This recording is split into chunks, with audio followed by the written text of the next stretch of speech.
السلام علیکم ورحمۃ اللہ وبرکاتہ۔ بسم اللہ الرحمن الرحیم۔ ناظرین، آپ خواب میں عید الفطر کا کھانا کھا رہے ہیں یا کھانا کھا رہے ہیں، جو اس بات کی طرف اشارہ ہے کہ اللہ تبارک تعالیٰ آپ کے رزق میں اور حلال رزق میں اضافہ کر دے گا۔ اللہ تعالیٰ آپ کی تنگیاں دور کر دے گا، آپ کے رزق میں اضافہ ہو جائے گا اور آپ کی مالی جو حالات ہیں وہ بہتر ہو جائیں گے۔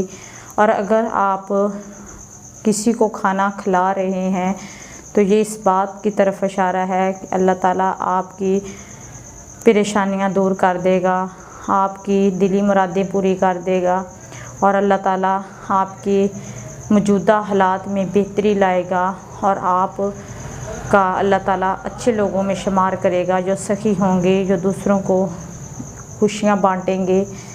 اللہ تبارک تعالیٰ ہمیں نیک اعمال کرنے کی توفیق دے، آمین۔